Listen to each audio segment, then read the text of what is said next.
Guys, good evening. Matutulog na ako. Matutulog na kami ng anak ko. Yung aking bunso tulog na yan. Tulog na siya. So, ang dami ko pang tupiin, guys.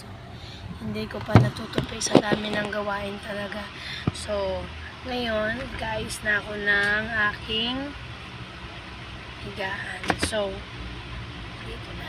Kilagay ko na yung higaan ko. Nilagay ko na rin si baby para makatulog na kami. And then, iinom na rin ako ng tubig para hindi ako mga tingalamangot.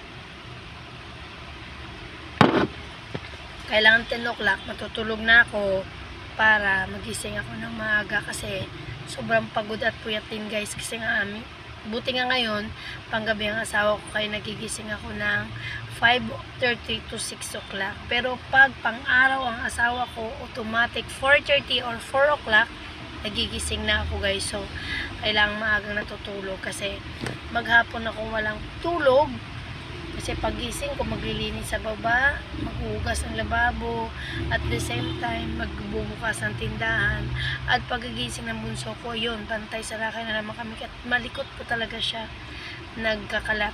So bukas, kung pwedeng maglalaba ako, sana may init, kaya lang gusto ko tapusin muna yung aking mga to, yan, gusto ko muna tapusin sa tupi kasi meron pa akong isasampay kasi di ba nakarang linggo buong isang linggong umuulan, so kailangan nating magsampay pa, mayroon pa akong sampayin doon, so madlawan ko ulit bukas yung para isampay ko ulit siya, guys. So yun lang, matutulog na tayo. Ayan, guys, so, mga ano ko tupiin ko, tas ayun, may tupiin pa ako doon. So yan po ang aming kwarto na napakasimple at napakapayak, guys, ang aming pamumuhay.